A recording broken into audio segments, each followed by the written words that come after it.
It's been exactly 1 year since Summit at SERP Names offered me an age domain of my choosing from his age domain inventory. In this final video, in this case study series, I'm going to be sharing with you exactly how I went about making this site a success. I'll be sharing with you the exact earnings for the last 12 months, all of the costs, and I'll also reveal what I think the site is worth right now.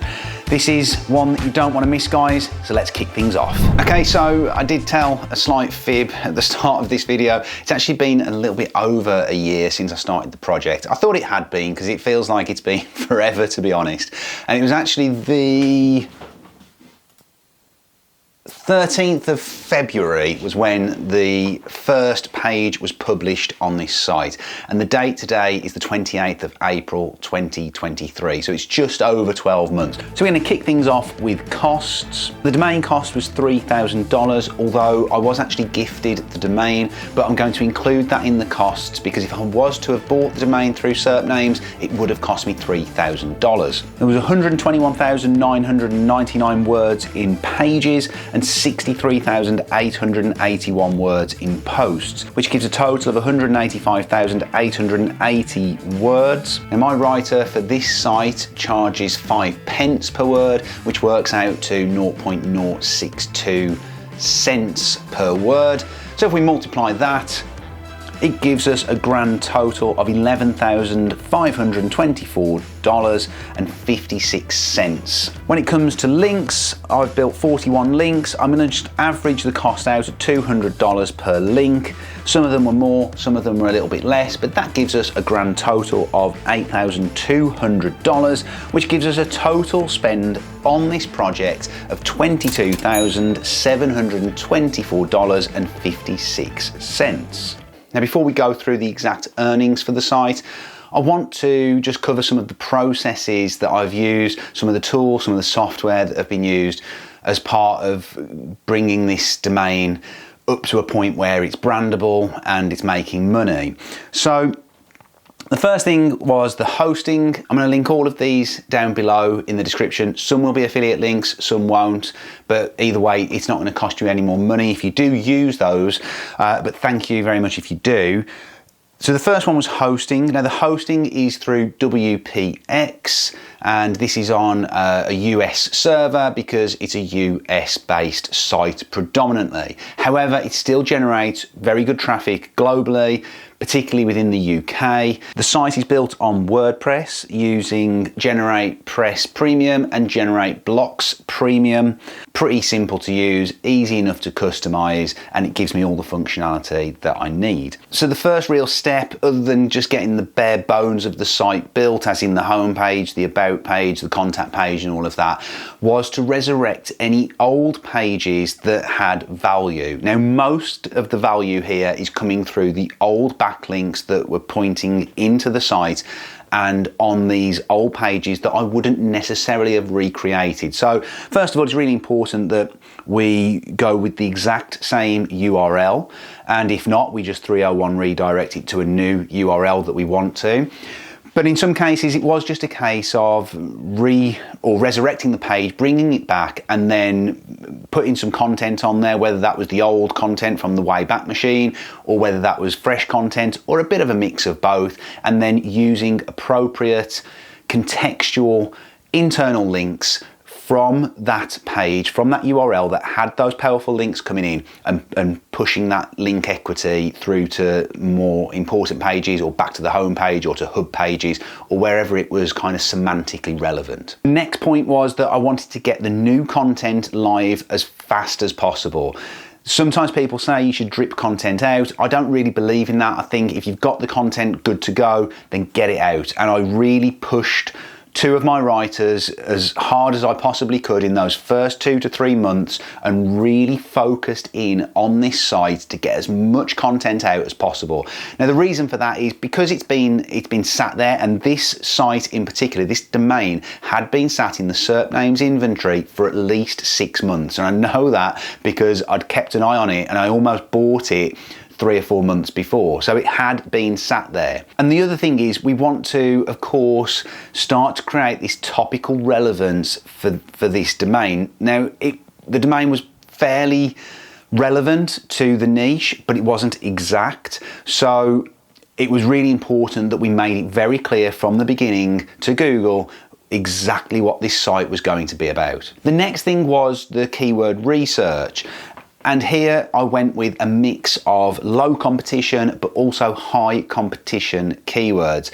When we look at the earnings in a moment, these earnings would not have been possible if we had only focused on low competition. However, that low competition focus at the beginning was important to start to generate traffic and start to send all those positive user experience signals back to Google, so they understood that this was a high quality site that did satisfy search and user intent. One real positive with this site was that it was making money from month 2. Now this was really important for me because not only did it show that the age domain process was working, but it actually enabled me to put more money back into the project because I could see that I was getting some kind of return on investment. It wasn't all gardens and roses though. It began right at the beginning, stuff was getting indexed, and then month 3 stuff just stopped getting indexed, but then month 4 it kind of came back, and obviously that's all documented in the case study in the rest of the playlist, and you can go through and take a look at that. Once we did get to month 4 though,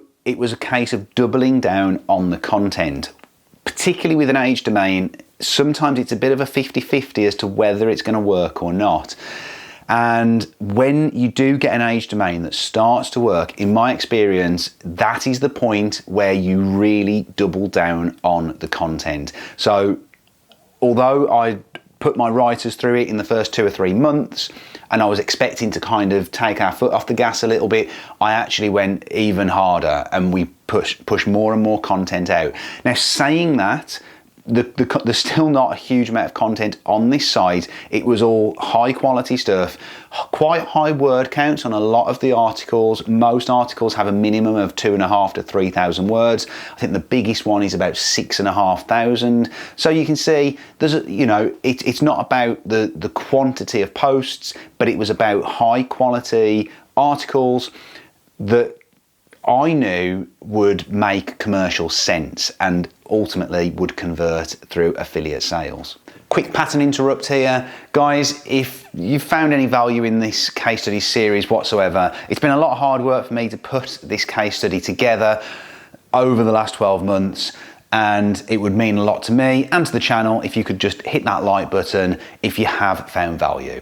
Back to the vid. The next thing, and now we're talking about month 9 sort of territory here, is that I wanted to really start to establish this site as a brand. It's making good money at this point and I don't want to lose that. So we started the socials, we started YouTube, and that's still in its infancy.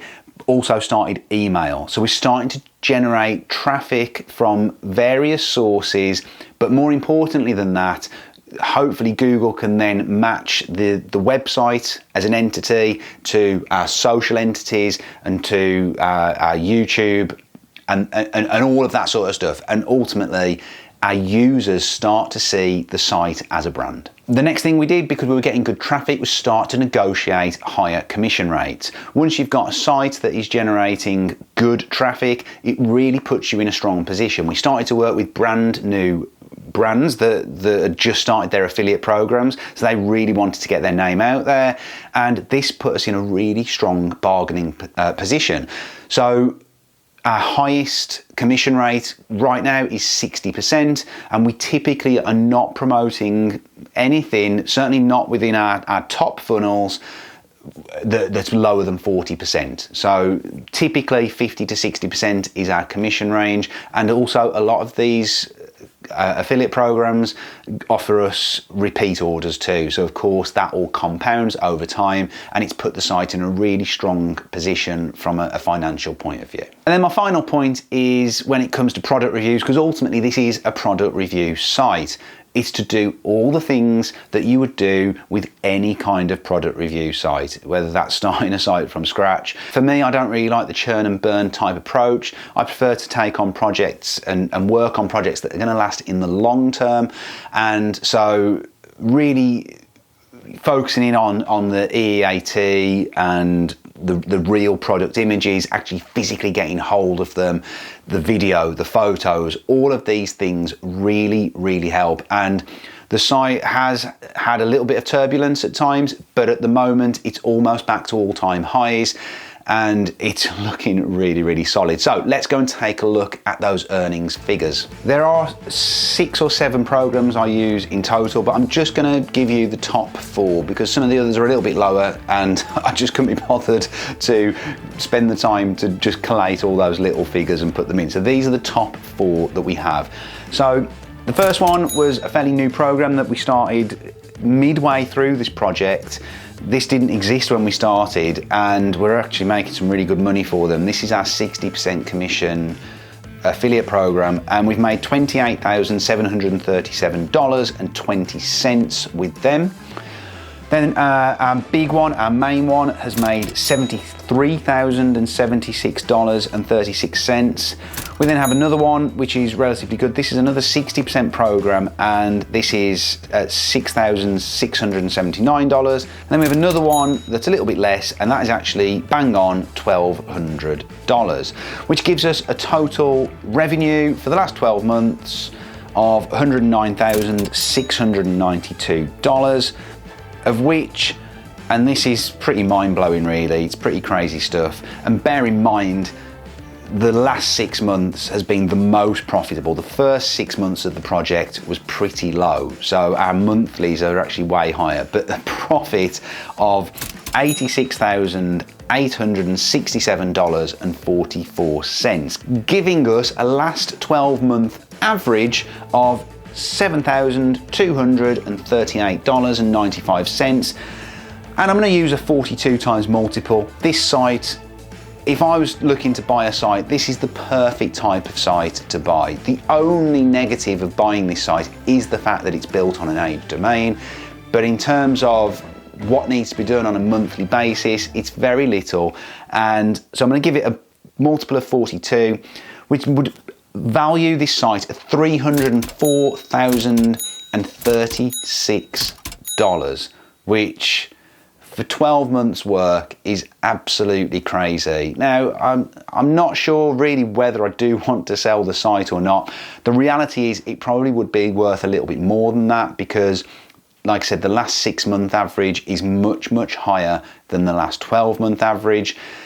And really, I think I'd like to run it for another 4 or 5 months before I think about selling it. Having said that, if there is someone out there that has very deep pockets and would consider buying this site or at least wants to have a chat about it, feel free to drop a comment or drop me an email at support@theaffiliateschool.co.uk and we can have a chat. So to round things off, this really has been a fantastic project to work on, and if it hadn't been for this YouTube channel, I wouldn't have had the opportunity because I probably wouldn't have bought that age domain. And like I said, SERP Names were very generous in gifting the domain in exchange for me running this case study.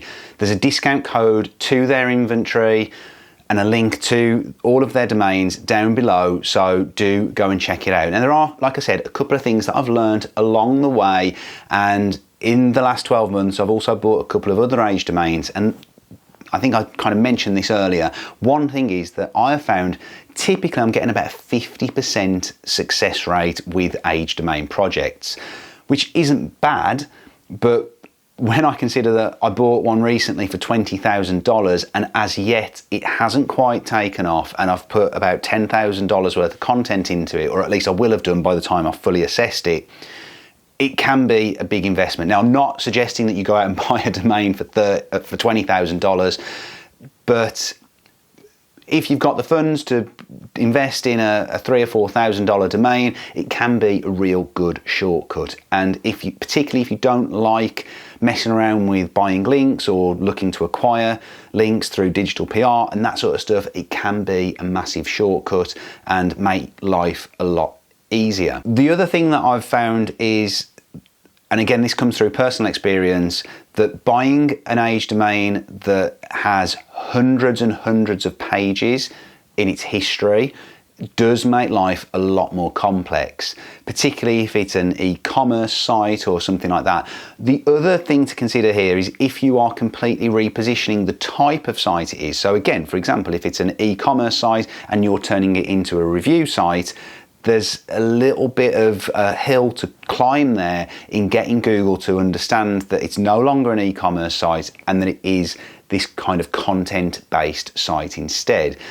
And again, the more pages that were in the index previously, the more problematic that is, and the taller the hill is that you've got to climb. One other thing that I found is that you don't have to stay super close to the original topic, but it does need to be loosely connected. So you wouldn't buy an old food site and then try and repurpose that into a DIY site. That's just not going to work. And finally, you can help prevent an age domain site from being hit further down the line by really focusing in on that branding. And if you want to see exactly how to turn your niche site into a brand, then check out this video here where I give you 5 methods that I use to turn my niche site into a brand and give them that ultimate EEAT protection from Google.